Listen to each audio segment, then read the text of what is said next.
Yeah, man. I wish you could have came last night. It was fun. I got would some like to. videos of it. I was thinking about somewhere to go. We was playing cards at my brother's house and got caught up. It was late. We ended up going to the crib about 12 o'clock. Hey, man, shout out to Bobby Bands. He was in the building last night.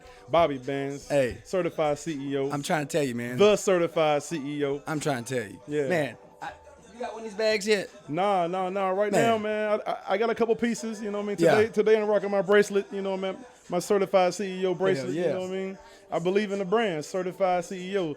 Consistency, effort, and opportunity, man. That's the motto. You know That's what I mean? all it is, and that's all you really got to do if you're really striving for something. Consistency, effort, and opportunity. Facts. Big You facts. get your way. Big facts. It's gonna come. It ain't gonna just be a struggle for no reason.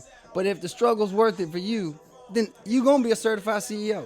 You just got to Facts. keep putting in the work. Hey man, I rock with the brand because I live by the motto. So Yeah. when I saw the shirts and I saw the clothing and I met Bobby, I was like, yo, bro, I fuck with that tough. Yeah. I fuck with you tough. I like that message. I believe in that message. I preach that message. It was only right that damn, you know what I mean? I rock the gear. Look, and this now I'm gonna have to probably do this twice. Certified CEO clothing was created to fit the mold of anyone with a true desire to be successful and chase their dreams.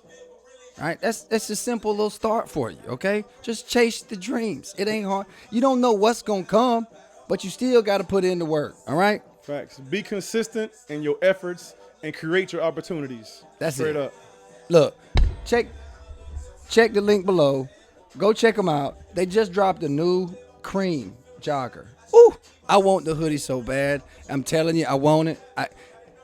I get invited to the white parties, the all white parties sometimes, the clothes one, and I still pull up in a regular outfit because that's like, what you want me to do? Come in my birthday suit? I can't do that. Nah. Y'all go get you some good gear from CertifiedCEOClothing.com. Check them out. Check that out. Certified CEO clothing. Stay tuned for always something new. Big facts. Check me out. Mic check. I'm four coming through the door. Kick in the door, we've been the 4-4. Yeah, we should be recording. That says it on the square. It's recording. Yeah, we can record. We record. All right, man. We live, man. Y'all tune in live. Palette Podcast with Tommy Archer. Don't miss out. Hey man, it's gonna be some fun stuff. I'm way too loud. Shoot, you're 4. I gotta remember this. That's the hard part. I had a guy over yesterday, and we was talking, trying to figure out the audio. Because sometimes, if somebody don't know how to talk into the audio, it makes it a little hard. Because we get to going, we get to talking bullshit, and motherfucker way over here, and Yeah. I gotta adjust, man. It's trying to make that medium. Yeah. So what you think about it, man? It's a nice little setup here. It's a nice little setup. This is cool, man. I seen it online. Yeah. And it's always funny when you see a set on TV Yeah. and then you go to a set and you're like, oh, it's just that. It's just a corner. It's just this. It's just that. But the camera view is always one thing. And, you know, you see when they making of a movie or something behind the scenes, they got the little square and you got the whole room, but just that square is all you see on the television. Yeah. So even like when you watch some kind of live broadcast, like Saturday Night Live, sometimes they'll zoom out, or on a Tonight Show or something, they'll zoom out and you can see the audience and all the behind the cameraman and see the whole set and the stage and the desk, and it's just like a little thing. But on TV, it looks so big and massive and so elaborate, but really it's just a room. Let me ask you this now. Do you like the corner? I had it this way up against the walls where I did have it the first one. And I done changed this. We the second episode in the corner. I noticed a difference. Yeah. I noticed a difference. But I've seen this background Yeah. on the other episodes, but this is new. I haven't seen this. Yeah. But I like this. This is cool. This is cool right here. I like this a lot. Yeah, like I said, trying to just do the format. Like even like right now, I was supposed to wrote all your stuff on there, but I just been so bombarded by trying to get these ideas together. And last night doing that out there at J. Paul with them, and I really didn't have enough time this morning to do anything. I've been ripping and running, so I'm gonna keep my head together as much as I can. It's a pleasure to have you. Hey man, it's Aaron, a pleasure to be here. always. Pleasure to be here. I tell you what, man, I heard a couple of your poems, and we went, was that Sultry Sounds? Sultry Sounds? Yeah, Yeah. I had to follow you up. Marie's Caribbean. Marie's Caribbean Right. restaurant. Yeah, Mhm. I had to follow you behind your poem. Oh man, that was good. That was hard. It was good for me, and wound up being positive. But man, it was challenging to figure out how to do it. Hey man, you just get up and do your thing. I did though. I felt good. It was probably one of my best interactive sets. I ain't gonna lie. It was a lot of fun. And I always enjoy. That's another thing too. I look at the comics I know and how we look at our craft. There's a lot of poets, a lot of poets around Augusta, and y'all it is. look at it from like it's. I don't know. I know I'm vulnerable in my jokes, and y'all are so much more deep with the poems. How do you let all that out and find those ways to get those words together? Man, it's just about being honest. Being honest and being fearless with sharing yourself and putting yourself and your experiences on paper, man.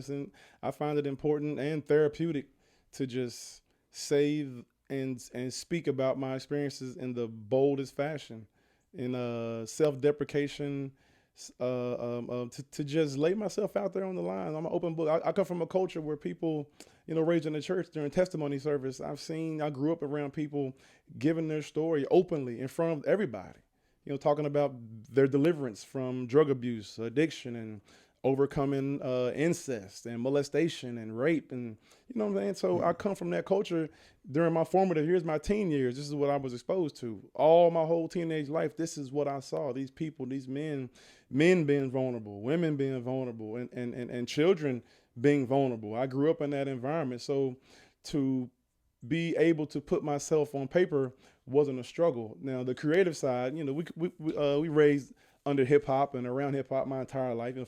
Hip hop 50 years old. I'm 42 years old, so hip hop's been around my entire life. You ain't far from the 50, brother. Not far at all.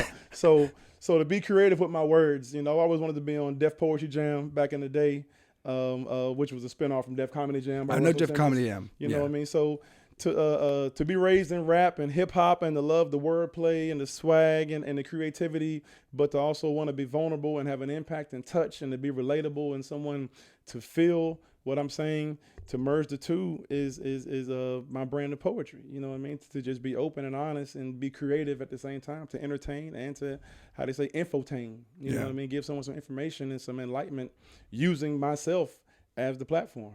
I'm not afraid to do that. I enjoy doing that because it's good for me. It's good for the soul. Yeah. So you got 3 kids going through what you went through, finding ways to be creative and let all this stuff out and be therapeutic with it. I had you on today because I look and admire that perseverance and growth. Mm-hmm. I have my own challenges where I don't believe you got to have a GED to be successful. You don't got to have your parents around to figure out your own life. Right. I don't feel like you got to have the best of everything to still get what's going to be fulfilling for you and what's, provided for you. So how challenging was that trying to feel the best version of being a parent you could be going through what you went through? You don't have to dive into what exactly in detail, but I mean, man, I understand 100%. I agree with you on several aspects. You don't have to have those things in order to be those things, the best version of those things. It helps, though. It helps to have a good parent, a teacher as a parent, a knowledgeable parent, a parent who understands parenting. But as we know, there's no blueprint for parenting. Yeah. And every situation presents a new scenario. Every child is different. A parent of one child, their first child, is a much different parent than of their second or third child. Yeah. They learn, they grow. You know what I mean? And I believe that we all are products of our parents in some form or fashion, but they are products of their parents, and so forth and so on. And we go back and go back. So we got to look at our parents in the era that they were brought up in. What was the influence over their lives? Who was their parents? What were their parents' influence over their lives when they were children? Yeah. And keep looking back, and you look at the different eras of time and history, you can understand why your parent is the way they are, what they know or didn't know, and why they were able to teach you things that they did or didn't teach you. Yeah. You know what I'm so were you blessed with some great parents? Yes, they're great parents. I mean, they're parents, and they're great because they love for me and care for me in different ways. You know what I mean? For a long time, I had a grudge against my father. As I grew into a man and looking back at things he didn't do that I felt like he should have done. So expectations. Yeah. But then I had to open my mind up and ask myself, who is he? Who is this man? What made this man? Who made this? Who raised him? Yeah. And was he able to gain influence and become a better person? Did he or didn't he? Did he have the opportunity and past opportunity? Do I have the right to pass judgment on him and how he became a young man and a young father and what he was able to teach me? So I got over that. Yeah. And I began to ask him questions and get to know him and get to understand him. The fifth habit of highly effective people is to seek to understand. Yeah. Then to be understood. So even as a child, even I have a right to feel some kind of way about my father, about my mother and what they did or didn't do. I sought to understand them. You Well, know? okay, let me pause right. What if I've done all? And I'm speaking personally because I'm using what you're giving me as my own learning lessons here. What if I've done all I can, and I've accepted where I stand because I've put my every positive foot forward, and I know if I go there and it goes the wrong way, I'm just in a negative position. I'm not suiting myself. I'm not suiting the relationship. What do you do? What would you say to someone in those type? Like I'm in that situation. I've accepted my relationship with my father, but I still have. I know that I know who he is. I know you're not going to change. So for me to break my circles, I have to wait like 8 years. You ain't even seen the first kid. Ain't met the second kid. Right. Not to knock him, but it's not for me to come chase you no more. Because I don't feel like I've done, not pridefully, I feel like honestly I've given my all to that relationship. And it's just jeopardizing more if I go fight for it more. Right. How do I deal with, what would you say to someone like dealing with these situations? What would you say to them for a father? Because I could tell you're a great father. And I don't think that stops you no matter your position. You know, like I was saying, I'm a great father. I might have my kids so many often, but my kids know, and I've made that impact by breaking these circles. No matter what I'm going on with me, if I'm working 2 jobs, 30, 40, hours or whatever the case may be, I'm always there and present. And I feel like you have that same relationship with your kids for what you went through. So it can't be about, well, they just don't want to, or the kids got to make up. You know what I'm saying? The father has to play the role.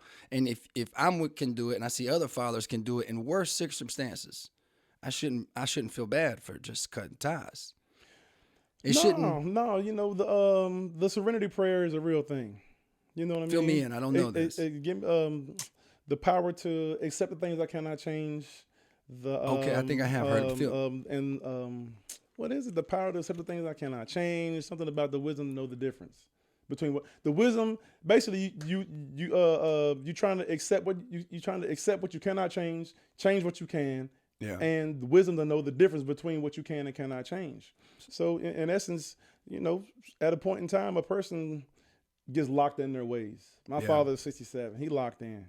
He is who he is. Yeah. You know, there may be some opportunity for change there, but it's not for me to keep trying to beg him to change and be the dad or granddad that I think he's supposed to be. Yeah, that's a hard challenge. I think I don't expect him to be a certain way, but I do expect him to be a part. And if you're not coming around or you're not making that reach out, then you ain't fulfilling what this family needs from you. You know? Right. Hey man, listen, I've had to accept that, you know, my pops is who he is. Yeah. You know what I mean? And as much as I don't look at it as so much giving him a pass, it's accepting what I cannot change. I can't change this man. Yeah. There's some things that have made him who he is that I don't understand. Yeah. I don't even know some of the stuff that's happened to him that's created the man that is my father and the grandfather of my children. You know what I mean? And I don't know why he doesn't actively seek out to be the doting granddad or dad that we saw on TV, that you see on the Hollywood narrative. Like, that's a realistic goal for any parent to aim for. But sometimes, you know, that's just not the case. You know, life presents different circumstances. Hollywood and TV gives us a storyline for parenting that, you know, sometimes is unattainable by most people due to several scenarios. You know what I mean? And so I just had to learn to just be like, yo, this is my pops. He is who he is, accepting for who he is, just like I would want somebody to accept me for who I am. You know what I mean? I've had to deal with the fact that hopefully my children accept me for who I am and what I consider to be my failures. You know, absent from their life for a period of time, almost 14 years. Yeah. I missed my children's life. Their entire childhood, I was gone. Yeah. You know what I mean? So I have to ask myself, do they love me? Do they care? Do they respect me? Is my son and my daughter, who were in diapers when I left and now I'm about to get out of high school, am I able to be an effective father? Do they respect me? Am I able to be a disciplinarian? You know what I mean? Yeah. And to them, so those are things I had to grapple with. And I tell you, I have a difficult relationship with all my parents, or both my parents. I have a stepfather too that's really good to me, but he's more of a calm-tempered man. Mm-hmm. He showed me how to kind of what objective is, because I'm a very erratic person and can get in my emotions. My mama deals with a lot of guilt from my juvie years. Mm-hmm. And my biological father is very narcissistic in his ways. So I try to observe like my own circle or my own circles that I repeat with, like noticing their habits and try to work on things. Now I want to talk about my juvie experience for something I deal with still to this day from juvie. I kind of gave you some insight of it, but it's solitude. I went to Augusta, YDC, and spent 6 months out of that 9 months in juvie. But the solitude still creeps on me to this day, just because it gets me. And even with my father, so to speak, a few years later, I worked for him for doing install DirecTV, and he forced me to go into the other holding facility right next to that place and put in cable through all these things, knowing I didn't want to be there or whatnot, right? So I don't know what pushes it through to now, but you saw some of my notes and how I go through these moments. Behind these curtains right here, I have like 25 different questions I go through trying to answer for myself. It might not be the questions I always come up with, but I really try to work on when I get upset and I feel alone and I feel these box coming in on me again. I got to get through that. That's a challenge I deal with all the time still as an adult. Is there any advice or things you could help me with in this sense? I mean, solitude is a very, very, very harmful thing. You know, it's a technique and tactic used by the justice system as a punishment to try to deter behavior, bad behavior inside the facility. So they put you in the jail within the jail. They put you in the hole, the SHU, administrative segregation. And even as adults, it's harmful and hard to deal with. It's been shown and proven that that is a very, very, very harmful thing to the human person, to a human, to have them alone in solitude for extended periods of time. You know, so to go through that as a teenager in your formative years, when you're developing, when your mind is still being molded in life and you're by yourself and you're not getting the experience, is definitely harmful and hurtful, and it's understandable how it can follow you into adulthood and still haunt you, for lack of better words. The advice I would have for anybody experiencing issues related to solitude or periods of solitude, whether they were a juvie, whether they're adult, whether they were incarcerated as an adult and spent a week, a day, an hour in solitude inside a place of incarceration, is to just continue to seek ways to grapple with those thoughts and gain an outlet through writing. My outlet was through writing. I write a lot about my experience in the hole. I spent 6 weeks in the hole back in like 2019. You know, I was being punished. I knew the rules were being broken when I broke them. Yeah. So when I was in solitude, I wasn't feeling so much as a victim, like, man, why y'all doing this to me? I understood, but still, it still plays a role. You know what I mean? So I was able to use writing as my therapy. You know what I mean? One of my poems I performed called Inner Parts deals with the inner parts of the jail and what you experience, you know, and what other people experience. So all I can say to anybody is just try to develop an outlet, seek therapy, you know, speak to someone, whether listening area, whether professional, whether somebody non-professional, basically, you know, a friend, a loved one, someone who will listen to you off the record and allow you to vent and get those frustrations out, because it's necessary to get those thoughts and emotions and be able to learn how to process those thoughts. You know what I mean? So that's all I can really say to somebody, man, is try to get an outlet, whatever it may be. It may be exercise, it may be through whatever. Make sure it's healthy and doesn't cause a double harm. You know what I mean? So whatever it may be, man, find a way best you can to gain an outlet and release those thoughts and emotions the best way you can, because bottled up, it'll eat at you and rot away at you. It does. And I say this, like, I got my years of therapy. I got, altogether, I think if I tally it all up, it's like 4.5 years of juvenile, different detentions, different locations. But when it comes to just the amount of time, I feel like every day is working on myself. It don't matter. The only place I feel righteous is where I work. It's nothing but men. And we work in a physical job where, you know, if you can get frustrated, you can cuss, you can throw something. It ain't as, you know, strict, but it's still, even then, I could tell my frustration, I got to leave this shit here. I can't take this shit home. Because I'll find myself in these ways, man. It eats me alive. And I don't think it's wrong for me as a man or a father to get some of these thoughts, because I think it improves me. I think it gives me more insight to look at myself and dive deeper into what I'm looking to achieve as a man.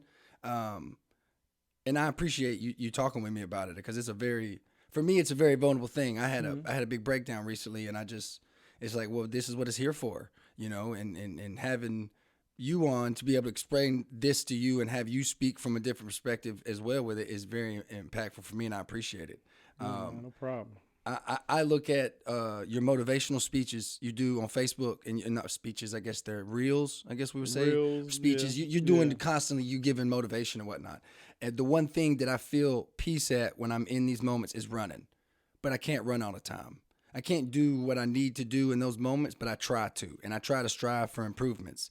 And some days when you do give me those moments with your reels or the motivational speeches you do on social media, where it gives me the extra effort to get out the door and let that stress off. And I appreciate that from you. It might not always be a like or a share or whatnot, but it does impact me seeing all the people we know associated through or whatnot. There's a lot of great people out here that are willing to help people and put people forward and Yeah. improvements, and it's really fantastic. But I do try to take that heed and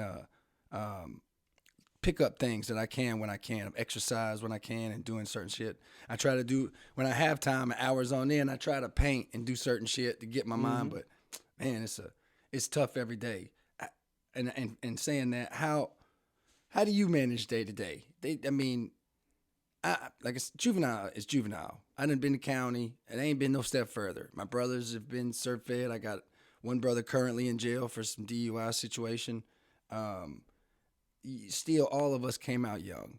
How hard is it for you? And no, just man to man, not even like, are you okay? You doing all right? You have what you need to feel happy out being out? Yeah, yeah, man. I'm doing well as far as mentally, as far as can be expected. I mean, my goal is to try to be of some good for my children. You know what I mean? Understanding the life that we live, that is limited, and that I have a responsibility as a parent.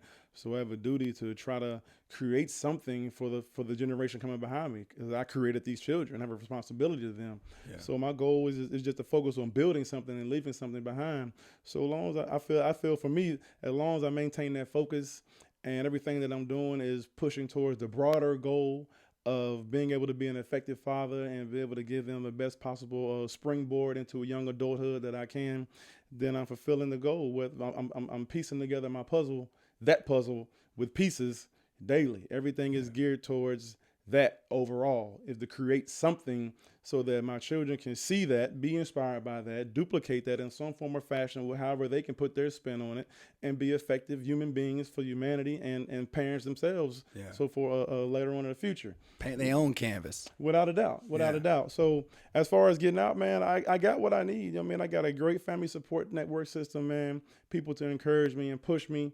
You know, we have our differences and disagreements about how I go about doing things. You know, sometimes there's not an understanding on my logic and my reasoning, but we're different human beings. We're different people. Yeah. So and my experience has shaped me. Their experience has shaped them.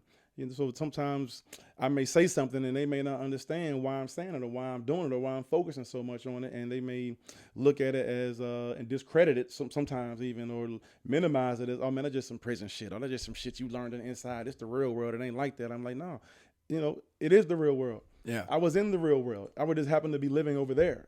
I didn't stop living and then start living again when I got out. I continued to live. I aged 13 years while I was incarcerated. Yeah. So I continued to live and to meet people and to grow. You know, I wasn't just in a box for 13 years in a black hole, not existing around other people. Yeah, I met thousands and thousands of people and learned from their experiences. Mind you, it was in a controlled environment and there were some restrictions on our movement, but you know, life still continued. Yeah, it's still a routine. Yeah, exactly. Life still continues. So I was still able to grow and develop as a human being, even though I was doing it there. Yeah. You know what I mean? So I'm good now. You know, my family's good. My mother's there. She's constant motivation and a doting parent. You know, pat me on the back and telling me how proud I make her, even though you know I'm basically the black sheep of our family. You know, it's just me and my brother. You know what I mean? So between us, I'm the black sheep. I'm the bad guy. I'm the one that went to prison. I'm the one that went to jail. I'm the one that sold drugs and messed up and brought you know somewhat shame and disgrace on our family name. You know, and that's something for them to deal with. To when people ask about me, where's Aaron, or where your brother at, this and that, or where your son at? Yeah, he about to get out, or you know he coming home. Oh, that's all. You know, I mean, there's shame affiliated with that, whether or not anyone says it or not. And I have to deal with the fact that I brought that on my family. Yeah. But they still, now that I'm out, they still love me and they still support me and still offer their kind words and financial support if and when I need it. You know what I mean? And therefore, so that alleviates a lot of stress. Being able to get by and have a platform to build and start my life over with. So that has eased a lot of stress as far as coming home, because I know several guys and several people who experience what I experienced don't have that. They come out of prison homeless. One of my brothers, he had some issues with drugs and getting in trouble, and I want to say he done 3 years for some drug stuff. That was a big concern for me because I was the black sheep at first. I was the one that did the juvie, and then I come up here, that'll scratch that. I ain't gonna say I can't say that. That was bad. Shouldn't have said that at all. But anyhow, I was worried about that for a long time. You know, the scariest thing I ever heard about I got 6 brothers, by the way, no girls. So the household was it's just tension, testosterone. Mm-hmm. But nonetheless, one of my brothers, there was something they told me one day he was found at the bottom of a hill in a church parking lot, asleep at the wheel in a storm with the sunroof open, and the cops found him. Only thing they didn't find was the drugs. But clearly, you know, he was intoxicated. Wow, well past. You didn't even put the bitch in park. You just drove over the goddamn hill and ran into a tree. And your whole fucking car smells like ash. Right. So, you know, and I've always been where I try not to judge no one on what you do or who you are, because ultimately it boils down to your principles as a person. It don't matter. We all gonna make choices. We all gonna think. So I don't judge my brothers in any of that. As long as they can find their way, that's my goal. And it took a long time for one of them to find a couple years after being out. But it seems to where if you put the work in and you're driven with what you want, it's gonna succeed, and you're gonna find some way out of, for my sake, my solitude or whichever trauma you're going through. My younger brother who's getting out, I'm trying to work through him on the phone when I talk to him, of keeping him, you know, don't fold, don't change the routine. The mentality is the same. It's just a different route. Once it come out, it's going to be different. We're just going to take our time and walk, you know? Yeah. So I can only imagine how your family feel. I feel the same like with my brothers, and I'm not to pick up their side or whatnot, because I get both sides too, because I felt that shame as well. I think... Oh, this mission statement dope, man. Ain't it though? Let me Ain't read it? This mission statement, bro. Now look, it took, before you say that, it took me 5 times to say it all the way through proper.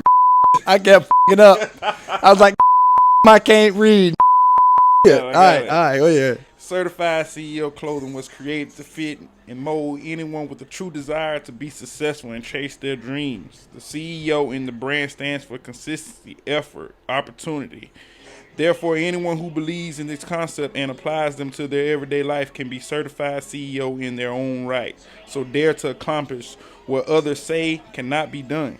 Train your mind to strive for greatness and let your passion to win overcome any obstacle presented to you. Certified CEO clothing is designed to illuminate the inner leader, visionary, hustler inside of you. If consistency puts forth the effort, it will yield the opportunity. I'm telling you, man. I'm telling you. That is dope, man. I think it's admirable, though, that I'm blessed to have met you. Because even if, well, we'll start here. You might be more a black advocate, right? But when I go through this article and I read your article, and I'm all for pro-black. That's your culture. That's what I'm for. What I don't know, what I can hear, and what I can learn. You know what I'm saying? Like, you're giving me information that I might not see it that way. You know, I may look up the Martin Luther King or certain people, but that's still a generalized view. It's not personal, right? So the things you give may come off that way. So I let my wife, read this, and she kind of had the approach, and she goes, I said, well, you don't think it's too much for me to, like, you want me to talk about this or not? She's like, to be honest with you, you can talk about it because it's all facts. There's nothing, because it's hard for me to look up things. I'm very slow with Google. So she'll do a lot of more research with me to help me out and whatnot in general. It's not the fact check you or nothing, but it's just like, damn, I didn't know this. I need to see what this is, why, you know, try to look into stuff more. That has to be challenging.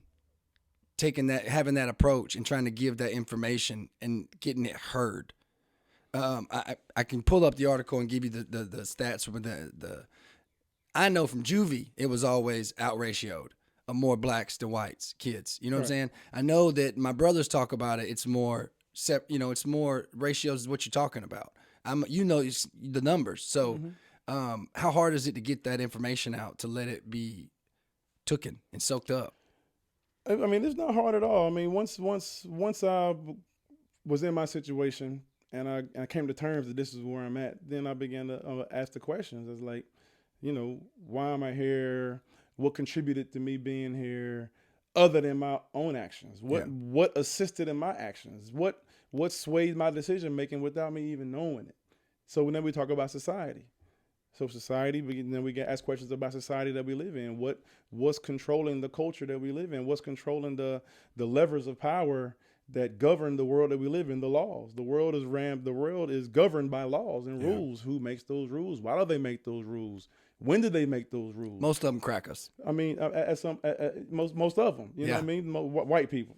I'm gonna call them crackers. Hey man, milk crickets. Hey, milk crickets, crackers, whatever you want to call it. That's what it is. But number one, though, I am aware that in any culture, any country, any nation, any state, there is a dominant culture and there is a minority culture that exists. Whether it be, say, for instance, if I'm in Africa, in Ghana or Nigeria or Liberia, there is a dominant class. So the issue may not be racism because everybody's black, everybody's African or from that state, Liberian or Ghanaian. But there's a class issue. The hierarchy is still there. Exactly. So now the issue is not racism, it's classism. Same thing in Europe. You know what I mean? So you go to France, it's going to be an issue with the haves and the have-nots. Everybody's still white. They're still French. Yeah. But it's going to be some people that's oppressed. They're not oppressed because of their race. They're oppressed because of their class. Yeah. You know what I mean? So, but in America, you got both. And you got both of those. Wherever you got different races, you got levels. Yeah, I think it's more complicated here, especially and that's not to cut you off, but I've been in I've been in an all-black bike club, right? We was in a convoy one night. This is just reference for here. We was in a convoy. I don't have my colors on my car yet, or my vehicle. I'm in the middle. That's not supposed to happen no ways in a convoy with a bike club. So the cops flip all three. No tag light. Okay? Get pulled over. It's me and a guy that's not in colors, but he's black. I have my colors up, my vest on, right? Long story short, I'm not fighting these cops. Here's my weed, yada, yada, yada. I get my ticket, but he's no issue at all for none of it. But he's got stuff that whatever minuscule things they were looking, he was pulled up and he got took to jail. Ain't got no part, none of this going on, just out. But get to the spot where we talk about it because I got let go. He didn't. He's like, well, what the fuck happened? I'm trying to figure this out. Well, we're in a location where cocaine's dealt and there's a white dude and a black dude in the car. And that was subject for them to pull us over no matter what was going on. Now, I didn't even look at it like that. I just thought that, oh man, they really was looking out for child support or whatever the little small charge it was. And it bothered me a lot. I still try to talk to him this day every now. I just moved over here. I got to get up with him because I moved, but he stops by my other house I have, and we talk all the time and whatnot still this day. And he don't hold no shame. It's just one of those things with the system. I had to see that system differently than still what I had saw, right? But now when I go to corporate jobs, I call it the good old boy system, where you have you have crackers helping crackers. And you got to earn, it seems like a lot of black folks have to earn their place in a lot of corporate positions. Or you got to play favoritism in a nice person. Or you can't be yourself to a degree. It feels like I combat with that authority of where you want me to do my best work. And I'm giving you the best, better than most. But because I can't correlate my vocabulary a certain way, and I'm speaking for me particularly, because I can't refrain from saying shit or fuck or damn in a certain situation, now you're going to put me in the back like I'm the nobody because of how I speak or because, not wearing the belt or the profile. Right. Like it's so I see that good old boy system even now. And it's definitely, man. I think it's way different in America is why I wanted to interrupt. Like I think it's more than just racism. It stems deeper. I mean, there's several issues at play. And some of them are at play at different times. Some of them are at play at the same time to varying degrees. And sometimes it's hard to pinpoint which one is the driving force behind whatever decision is being made by whoever is making that decision. Racism is an issue in this country because, it was Europeans came over here for themselves. Yeah. Straight point blank period. They came to this quote unquote new world to build this new world, to create this Discover new world something new for themselves. Yeah, because they was getting, I don't know history, and you saying that's a good point. They come over from history books, what we learned. They come over here to get away, where I remember, to get away from whatever king or whatever, Persecution's going on over there, so the Puritans come over here, or whatever, they get sent, however the story goes. But they came over here to create something for them. Yeah. Right. Well, a lot of white history is recorded too, and when a couple years ago, a lot of actors got on the activists when the Black Lives Matter stuff went down. A lot of black history came out in that time that isn't recorded or was given to, at least in my era. Without a doubt, there was a lot of. I heard about towns being burnt. I already knew about some of the fucked up shit at Lake Lanier and Clark's Hill and certain other lakes. But some of these other stories were like, if you're gonna record all this stuff for white folks, I don't know, what is it, the school stuff they have, the radical race theory. I don't know exactly. Critical race theory. Critical race theory. See, I try to understand. I don't know what the approach is, but I feel like you have to be fair on both sides of the truth. Without a doubt. And if you ain't gonna give the full truth, then you showing who's getting credit. The victor writes the story. Yeah, that's a good point. So looking at that and understanding that to be a fact, then you're gonna understand why certain stories aren't told, because no one's going to write a non-flattering story about themselves willingly. Yeah, that's true. I mean, so people have, every conquering people have done things during their conquests. Yeah. Murder, genocide. Them crackers was over there touching little boys in Rome, they come out with. That's the thing. It wasn't in history books when I read it, but now there's some facts about. Is there? Yeah, Rome. The philosophers Rome, or whatnot Greeks, was touching boys and stuff. It's a lot, and it's a lot to be gathered from that, and what that means, and what influence and what effect that has on society today. Yeah. But here in America, man, we grapple with the issues of racism and prejudice. Those things exist, and we push through. You know what I mean? We understand that sometimes you might have to tap dance if you want to reach the level of success that has been accepted as the definition of success in the country that we live in. Yeah. So if you want what's being defined as success, there's going to be some things you got to do to maybe compromise your integrity. But if you look at success, the word success, as subjective and what it means to you, then your integrity is going to come into play, and there's some things you're not going to do. Yeah. And that's just some things you ain't going to stand for. So, sometimes you're going to, the serenity prayer, change the things you can, accept the things you cannot, and know the difference between the two. Yeah. So that's where it comes into play at, man. It's just a lot going on.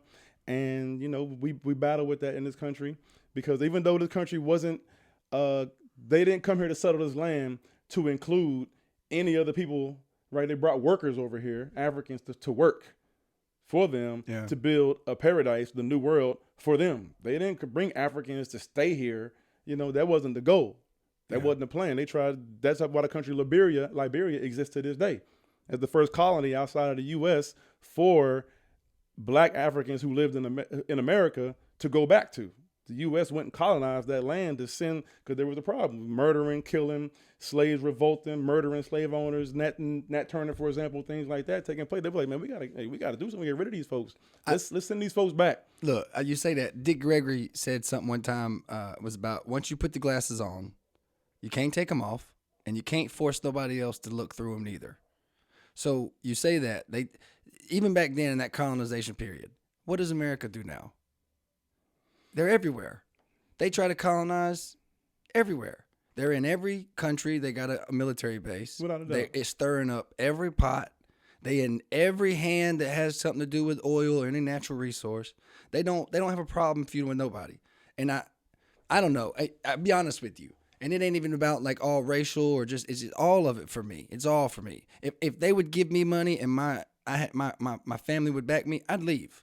If they'd let me leave and just find somewhere that I can build a house, I can do certain things and whatnot. We can figure this shit out. I done struggled enough to know some of this shit is, if it was the option to go somewhere different, I'd probably go. Without a doubt. No doubt about it. I'm definitely an advocate for going back to Africa, hands down. Well, I ain't never been nowhere. I understand that, but me and my ancestry, we come from Africa. So that is our land. That is our home. Yeah. You know what I mean? So understanding, just say on a DNA level, the DNA can be traced back to the region. Now, mind you, I've never been there.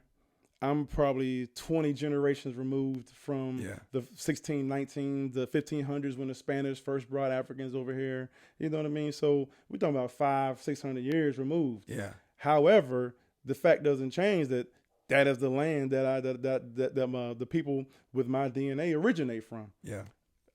I have a desire and plan to return temporarily, but hopefully one day soon, permanently. You still got time. Oh, I know. You still Definitely got time. But it only makes sense. Yeah. Like, I'm not a fan for sitting over here beating the drum of protest and screaming and screaming and kicking and screaming when I know for a fact that this place was not designed for me. Yeah. Period.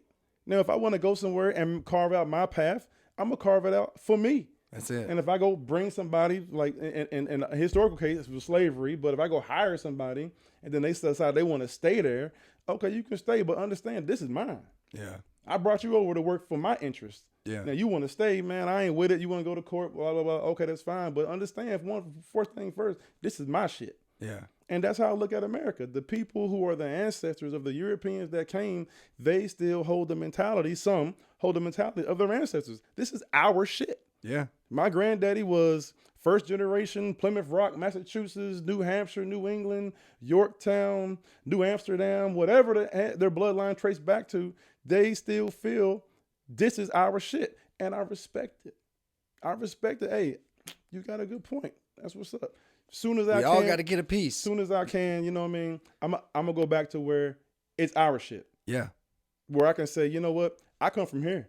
So you can have that. Because we know now that this ain't what it's cracked up to be. But that's the thing. It seems like now it's, at least for me, even like it took me a lot of struggle to be able to provide the life I have right now at a young age. Mm-hmm. And that's okay with me. I'm glad where I'm at. But at the same hand, I think that if a lot of people didn't put in the work I put in, that come from like just white people, black, it don't matter what race, just the poverty where we come around or whatnot. And I know there's a lot of poverty around here in certain areas.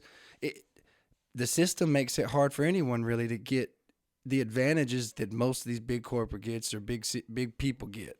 Without a doubt. Yeah. Without a doubt. And I ain't trying to harp on that and make it a book thing, but I know that, and it is something that is hard to get people to see, because I can have conversations at work with people about things, and I only come from a certain perspective. You know what I mean? Because I can only come from what I understand, not from what I know, because I don't know what it means being black. I know what it means to respect another man. Fact. If you're a white dude saying some flagrant shit around me, then I know one of my homeboys is going to question me about saying, well, it's just fair. I speak up and say, hey, you probably shouldn't say that, at all. And if you are, you probably should say it by yourself or whatever case, you know what I'm saying, it may be. So I try to still change the narrative whenever I'm around anything, but it takes a lot of work and a lot of people to do any kind of progress from what we have to fight. Man, not to say I'm an advocate, because I don't know how to be an advocate or an activist, but I do think that all men are equal, and we all bleed red, and we all got our own challenges that weigh on our heads. Yeah, definitely. I mean, we all human beings were created as human beings. We all have the gifts of the Creator that were bestowed upon us. Yeah. Now, once we began to exist and evolve, people began to want their own interests and work towards what makes them feel good and develop a following. And the following believes that, we agree with him. This is what we like, and we're going to fight for this. And that's just how nations are built. Yeah. Everyone has an interest, whether you come from the Middle East, whether you come from Australia, Aboriginal Australia, whether you in the South Pacific Islands, somebody has an interest. And if they get enough following behind them to pursue that interest at the expense of someone else, that's just what's going to happen. Hey, speaking of following, you got a book coming. Back, published book right here. Just published. Hey, congratulations. Thank you. Appreciate it. Thank you. I couldn't write no book. I don't know what it entails. All I know is I like Charlemagne. I read Shook One. I read Black Privilege, I think is the other book I read of his. But just poets, speakers, putting things into books, into words is always something insightful. I got Jules over here on my. I got another homeboy. It's up in Charlotte. Emotionally unstable. Hey. She is a phenomenal person. Poet. Great poet. Definitely. Great manager or how do you say it? Host. Where she puts on promoter. the shows. Event host. Yeah. She puts all the events together. Right? I'm still learning technologies. Don't judge. Shout out to you, Sir Jules. But yeah, definitely shout out. tell me a little bit about the book, man. Fill me in. Man, outside the margin of error, man, my first poetry collection. Like I say, man, I wrote for therapy. You know what I'm saying? So outside the margin of error, Prisoner's Poem Collection is my first collection of poems that I've published. They are all justice related or poems from the inside. They're a prisoner's collection. I was a prisoner, and that's when I wrote them while I was living my life as a prisoner in federal prison. Those poems reflect my pain, my passion, my love, my loss, my anger, my frustration with the people around me, with the system that was at play. You know, through studying and research, I developed a lot of opinions, a lot of views about different things, and I began to process those and relate those to what I'm living, and I began to express those feelings that I got through poetry, through my creativity. And so I was just writing and writing and writing and writing and writing. Yeah. But, you know, I do understand that I have to make a living. And I do understand that I'm behind the 8 ball. Yeah. As far as that goes. I've come home 41 years old with nothing. Yeah. So, you know, I got to come from the flank. I got to come from a different angle with my economic pursuits. And it shows the drive. It shows the skill. It shows, in general, just being able to put all this together to get a book is just commendable at your hand. Man, thank you. Take I've had a lot of help. pride in that, man. I'm proud. I'm definitely proud. And it's good to see that it came to life. You know what I mean? Because when I was pushing that pen and just sitting on my bunk or sitting at the table or on the rec yard, just writing, just scratching out thoughts and just scratching out words and writing new words and new thoughts and trying to come up with a creative rhyme scheme and rhyme pattern or whatever, just to be unique and practicing the craft and learning how to become a poet and reading about different poetry styles and what poetry is and stuff like that. But also wanting to impact and say something meaningful. I was telling myself inside, like, man, I don't know who's going to be touched, but I'm going to become an author. I'm going to be a published writer, author, poet. And You didn't say it, man. You made it happen. And 6 months out, I was able to make that happen, man. You made it happen. 6 months ago, I got an ankle monitor, cut off my ankle, became a free man. And now here we are 6 months later, February 2024. I'm a published author, and it's a great accomplishment. Hey, shout out to you. I ain't got no clap button yet, but I can add something. I definitely have to for this, for real. I've met Sir Jules. That's so 3.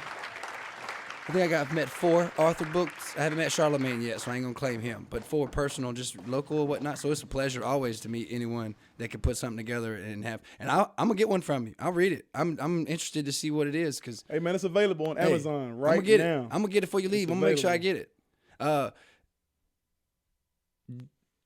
How much of this helped you let some stuff out, or how much of it really, you know, gave you something to move forward with? Because I know there's got to be a ton of emotion in this book. Yeah, all of it's emotion. Emotion is what prompted the writing. Yeah. I felt something. Yeah. I felt some kind of way, whether it be a phone call, I'm talking to my children's mother, we get in an argument about whatever she's doing, whatever the kids are doing, she processing that. I'm helpless, so now I'm writing something about my pain and anger about being a helpless father from inside. Yeah. I'm writing about my views about the system and the court system and some of the language I've heard judges use, and whether they use it or not, their actions speak a language. So I might try to relay my opinions and views and my frustrations with that scenario in the courtroom, and, you know, love and pursuing relationships with women while I'm inside, and the failures in that endeavor, and how I felt about that, or her, or whatever, or being abandoned by people who I felt should have been on my side. Expectations not being met, you know what I mean? And grappling with the question, should I even have those expectations to begin with? Do I have the right to expect someone to do something other than be themselves? Or whatever they present, that's what I expect is what they gave. Yeah, that's a good question, man. I always heard that, you know, what is it? You can't be reactive, or what is it? You can't react. Only you can control your own actions. Mm-hmm. You can't react off someone else's actions. Right. But the expectation thing, I've heard that so much of you shouldn't expect anything from anyone. You should, you know, have your dialogue or discord, and just like right now, like even this, I may have wanted this conversation to go a little differently or set up a little differently. I had an expectations to do this layout a little, we talked about differently, and it came just be different. So I think when I see it like that, but when it comes to people, man, it's hard not to expect things from people. Yeah, I mean, it's hard. I agree. At times it's hard, but anything comes with practice. Yeah. So once you get to the point to where, you know what, I want something to be a certain way, but, you know, I'm flexible and I'm understanding that, you know, things aren't plans. They say plans very rarely survive implementation. So I may plan something. I may Say that again. That was good though. Plans very rarely survive implementation. You may plan something, but once you start to activate and get active in that plan, it's not likely that the plan is going to be exactly how you planned it. Yeah. So same thing with expectations. I am expecting a certain treatment, a certain behavior, a certain action, a certain attitude from someone that is the ideal. Yeah. Our expectations are always the ideal scenario. And we know that ideal very rarely doesn't happen. Yeah. You know what I mean? So going into anything and going into any situation with that attitude helps me to cope with what actually comes from that person. That's a good way You to know look what I at mean? it. And so it's like, you know what? I was hoping you would have done this, but you didn't do this. That's cool. You know, I'll accept what you gave and I'll work with that the best that I can and I'll push on. But what I don't have time to do is to be upset, is to be frustrated and to waddle around in my anger and use that as a reason to be angry at you and then expect you to then it just blossoms Yeah, you a spiraling domino out. effect into Yeah. more expectations. And now I expect you to be sorry. I expect you to be empathetic to my feelings and sympathetic to what I'm feeling. Like, nah, I ain't got time for that because I have to stay focused on the goal, on the mission. All right. I got a question for you. How or when?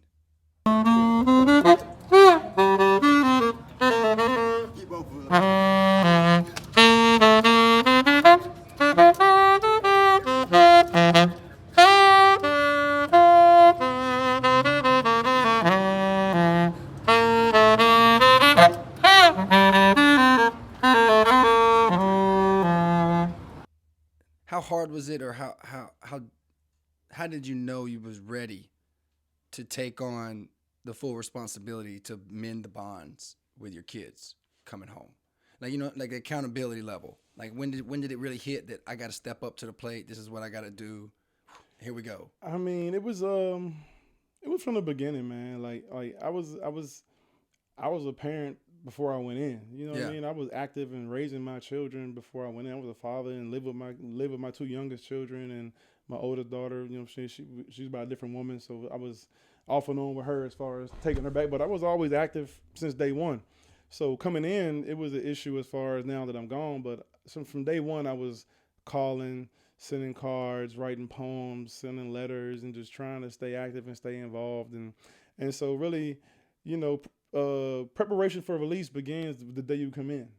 So preparation to be accountable and to be a father after I get out, that preparation began from day one. So I never broke with the accountability. That's what's up.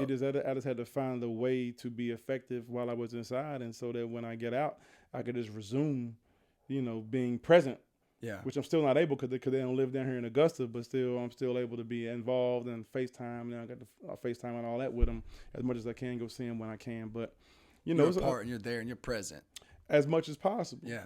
As much as possible, and as much as I can afford. That's good. Without, you know, sacrificing my bills and not having a place to live. But other than that, you know, I'm there. Yeah. I'm there as much as I can physically and every day, some form of fashion, through text, through FaceTime, phone calls. I'm there. Yeah, and I asked that question because I know it's got to be hard for some fathers coming out of jail trying to mend those, repair that bond with their kids. Without a doubt, man. Without a doubt, there's a lot of classes and stuff and a lot of programs in there to teach. Because some guys, you know, like I said, there's no blueprint. Yeah. And so some people led a different life. You know what I mean? I was fortunate to have a good upbringing as far as a good mentor and my mother schooling me on parenting as I was developing into a young parent at age 20 with my first child. Yeah. You know what I mean? So she's always been in my ear and held me accountable and made sure that I lived up to the standard of, you know, what she believed a good father would be, and she raised me in that image. That's as good. Far as helping me grow. Yeah. So, but I know, man, a lot of guys don't have that relationship, don't have that luxury of a good parent like I had to school them and teach them and actually show them the ropes. And, you know, so they learn it on the fly, and there's a lot of mistakes being made, a lot of bridges being burned. And it's unfortunate, but it's a learning process. And hopefully one day them dudes can mend those bonds and with the parent, the mother, mend the bond with the mother so that you can have a friendship or at least something casual, you know what I'm saying, peaceful with her in order for you to have something peaceful and long-lasting and meaningful with your children. Yeah. I know it plays a big role in taking what we take from our parents. Yeah. Yeah, I think so. I mean, I ain't got the biggest examples, but I still try to take what I can because I know we all got different. Okay, so I told you my old lady helped me research some of the article a little bit more, and she The article in parents.com. parents.com article. I got to get my. That's why I should have had that shit wrote out so I have my information. But nonetheless, so there was a program in there for fathers. I have it wrote down. Personal guidance, prison provided parenting programs is what it was called, I think.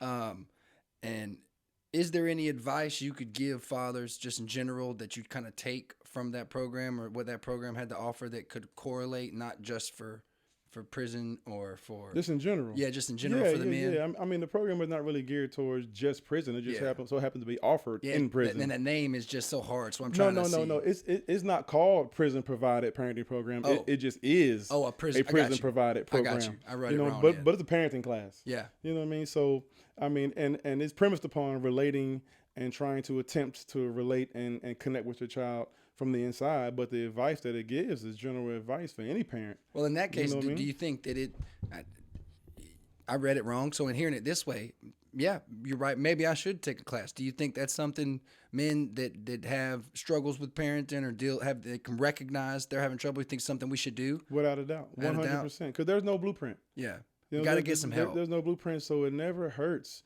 to hear from to look at the methods and read the studies and look at the statistics and understand what that means, and so that you can know the risk of not being involved, of not being active, of not being proactive and going out and at least making the attempt. For me, it was important that I made the attempt, because I couldn't be an honest stand-up guy knowing that, I didn't even shoot my shot.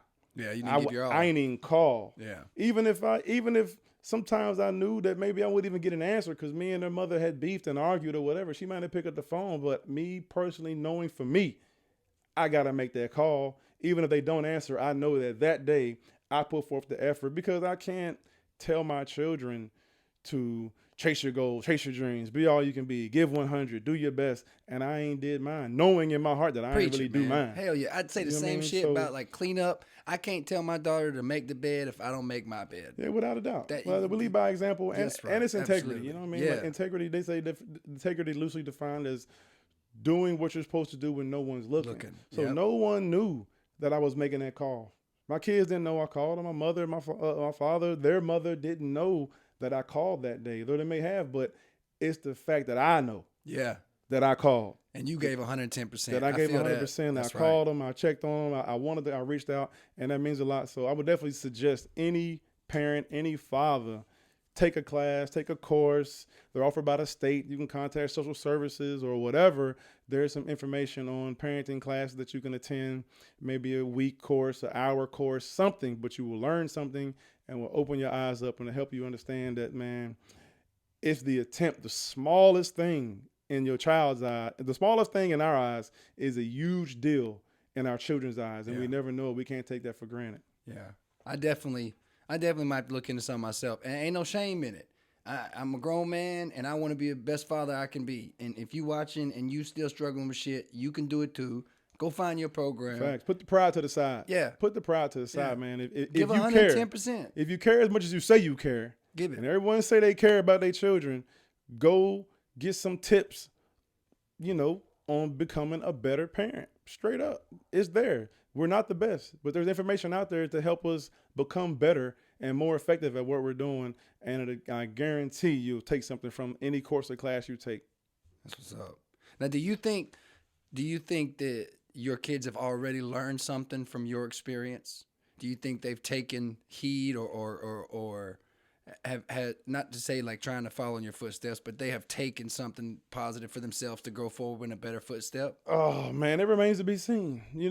As parents, we plant seeds.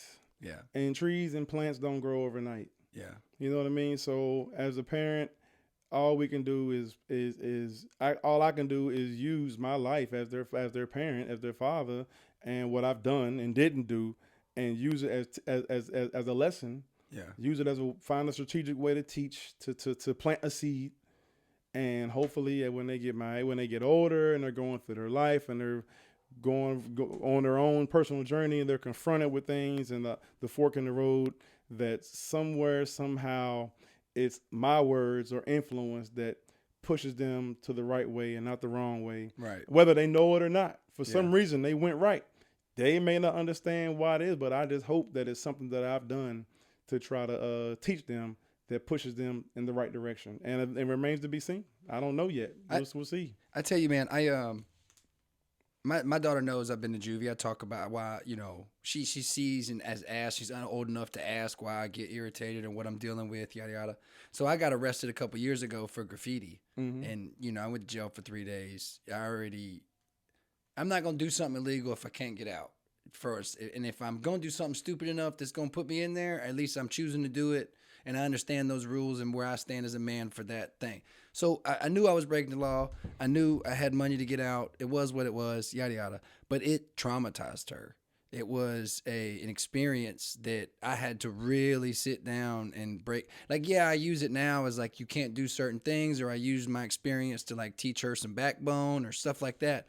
But to watch her break down from just 3 days, like you were saying, that small thing to me was a huge thing to her. Right. And, if it wasn't for the weekend, I probably would have been out in that day because I had the money and had somebody willing to come get me out the moment they booked me. So, but in her eyes, it was way more, and it was something that I feel like if I do certain things now, that feeling's coming back.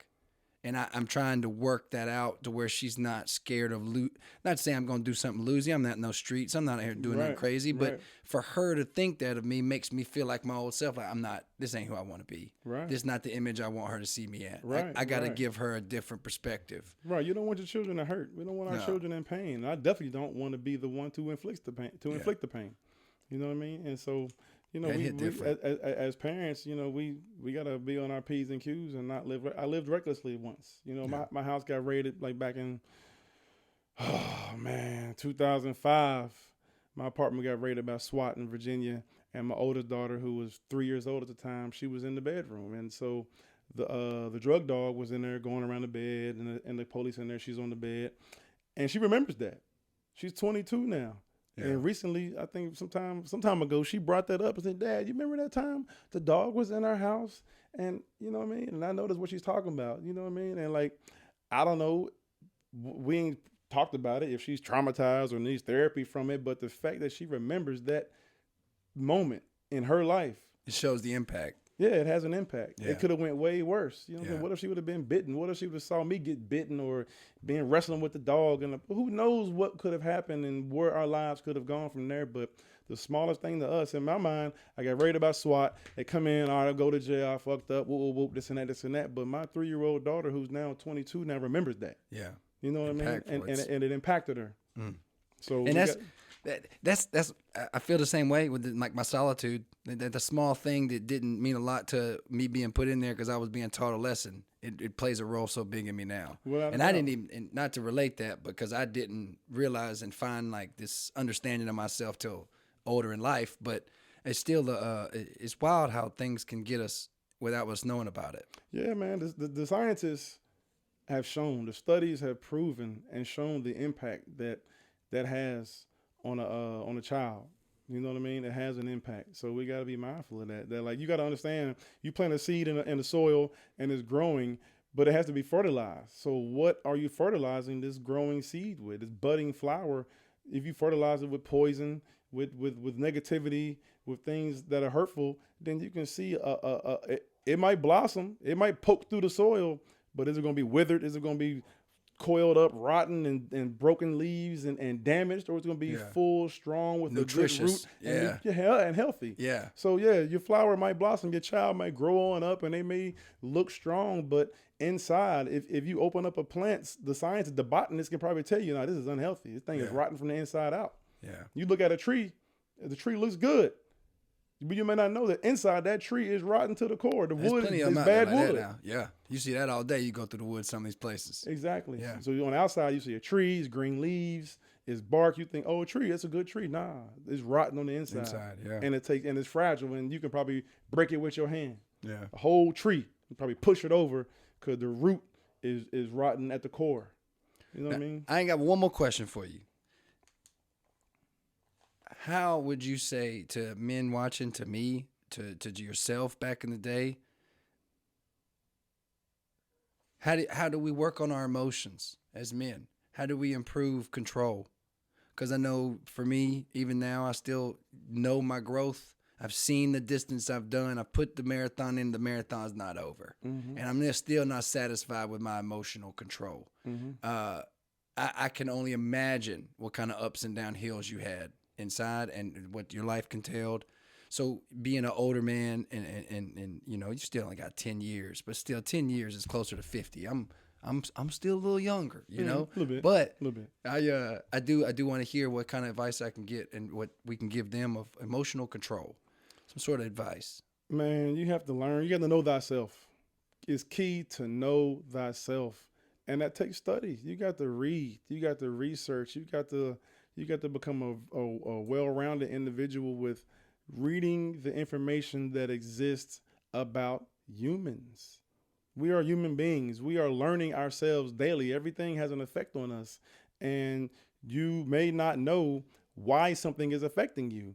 You have to read about psychology. You have to read about the study of the human brain and societal effects on the psyche of the human being and different cultures and different societal structures and community issues that shape our lives to help you understand a little bit of why you think, and why you behave the way that you behave. Yeah. We have to research. We got to read, man. The information is there, and it's not a solve all, end all, be all, but it'll give some insight to help you understand yourself. Yeah. One thing I had to do while I was inside was to learn about me. Yeah. And not to make an excuse, not to use it as an excuse to make an argument to justify my actions, but just to understand why I think like this, why I'm saying this, Yeah. why does this bother me so much? What is this? Why I want to fight? Why am I so angry? Accountability of thoughts. Accountability of thoughts. Yeah. Definitely. So my advice for anybody is to just read, look up information. You got a supercomputer in the palm of your hand. Use it. Yeah. Just ask a question. Ask Siri, ask Alexa, ask Google. One of them people, ask them. Yeah. You know what I mean? They give you something. Yeah. There's tips out there. Everybody got some kind of theory or concept on being a better version of yourself. You can draw something from somebody and apply it the best way that you can, as much as you can, to improve who you are for your own sake. Yeah. And I'm going to say this. The one thing that I'll throw in here, I don't know it all when it comes to the emotional wheel, but I didn't realize how many emotions there were. And I think that is my biggest hurdle, is in the emotional wheel. I try to break down as like a parent for helping my daughter deal with emotions. Mm-hmm. But when I'm diving into these, I look at myself and I start stemming, well, damn, I thought I was just angry. And see, that's what my thing. I don't expect anyone to help me through mine. And that's why I was kind of starting this podcast. And I appreciate you being a part of it with me today. Because I have my own palette. I have my own shit I deal with. And I know I'm doing what I'm supposed to be doing right in my life. I know I'm supposed to be in the lane I'm in. I know there's something great in store for me. And I know that being a father and breaking these circles is a part of it. And I appreciate you talking with me about fatherhood. I'm going to put the link on Amazon for it. When we go, we'll get that. Please. We'll throw that on there too for when it comes. I appreciate you being here. And man, you tell them where you're going to be at most time on the regular for the poems now, because there's some dope artists come out where y'all be at, because I'm come out comedy. We only a select area. Y'all be hitting up every week. Y'all be, the poets be everywhere. Hey, I know. Hey, listen, I'm new to this, man. I've been moving around 6 months, and I have seen that there is a hell of an artist community in this region, the CSRA. As of right now, man, you could definitely catch me every third Monday at Icons. Dope Spit. Hell yeah. Hosted by the great Sa Jules. Yes, check that, author of Emotionally Unstable. She got another book. I'm not sure the title, but definitely go copy Emotionally Unstable. Sa Jules, the host of Dope Spit at Icon Sports Bar and Grill every third Monday. There's an open mic. Come check that out. You can catch me there. Another a great poet named Most Elevated Deepness. She hosts what's called the 824 Experience at Icons also, I believe. Usually it's every first Sunday. Okay. They've been on a break, but I think they're coming back in March. Brother named Bugsy Calhoun. He's doing big things in Colombia. He's doing his thing. So I'm not all those places all the time, but most likely I'm at Dope Spit every third Monday. I'm featured at Dope Spit coming in June. I'm gonna be the featured poet, the featured artist there. So come check that out in June. Yeah. You know, man, I'm just getting around, man. Big shout out to my man, God Brother Trav, man. He put me on stages all over the city, man. Big shout out, God Brother Trav. Yeah. And, man, some other phenomenal people in the city. And Brother Trav be at Pedal Pub.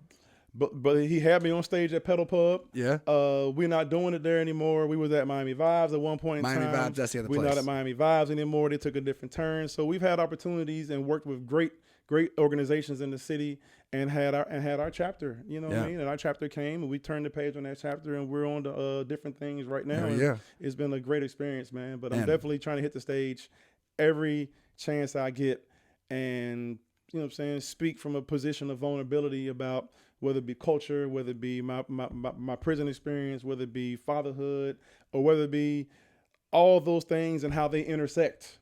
Wrapped up in one poem, you know what I mean? So I'm just trying to give it to the people raw and uncut and just be authentic and transparent every time I get the chance. That's great, man. That's great. I love it. I love it. So, look, 6 months don't matter to me being out, bro. You're a great man in my mind. Thank you. I appreciate it, man. You done I the try best. to be great. You've done the best you could with your circumstances, and you still could see you're thriving. You might not feel like it other time, and I feel this sometimes too, where I don't feel like I'm doing my best, but I know I'm at my best. Yeah, I'm doing my best. You look, I mean, you know what I mean? So is it the best in comparison to what? It's subjective. You know what I mean? But if a person's best is the best for them, then it's the best. Yeah. Straight up and down. Well, I'm tell you what, man, I'm so grateful to have met you. I appreciate everybody checking in. Yeah, we're gonna throw your socials down below. Okay. Go ahead and shout them out real quick too. That'll be it. Hey man, I don't know all the handles, but you can check me out on TikTok, Facebook, Instagram, Snapchat, X, formerly known as Twitter. I'm on Threads. I'm on all the major platforms. I'm definitely on my Facebook, both Facebook pages, Aaron Kinzer and Aaron One Love Kinzer. Doing my morning motivations. I am Mr. Morning Motivation. I am the impact poet. Damn, I meant to say that. I am doing my thing every single day. Sometimes I might miss a day, but man, you can catch me on there. I've been as consistent as possible with giving myself to the world and being a motivator and a spirit of positivity and encouragement, inspiration, everybody I cross paths with. And that's all I can be, man. And I hope that in the end, that means something and that at my funeral is packed with people who can say, man, I never met this dude, but they go to my children and say, I met your father, or I seen your father speaking. You don't know, but he touched my life and he didn't even know it. Yes. And that's the message I want to be left behind for me. That's great, man. Mr. Motivation. I thought that I was debating that shit when I was writing my notes, and I was like, man, what does he be saying? What does he be saying? I knew you referenced yourself some type way every way. Man, I forgot. Man. I am Aaron One Love Kinzer, and this is your morning motivation, man. Check me out, man. Just follow me. Hit the link. Hit the Amazon link for the book. Check out my link tree. You can check out my articles. I'm a journalist. You can check me out. All my articles on my link tree. New York Times, Newsweek Magazine, Philadelphia Inquirer, so forth and so on, man. Big shout out to parents.com. Check out my article on parenting, on being a father from the inside. And, man, I hope that you touched and you moved and, you moved to make a change and want to be a positive influence in your life and the lives of those around you. That's what's up. We'll catch y'all next time. Palette Podcast with Tommy Archer. Check us out.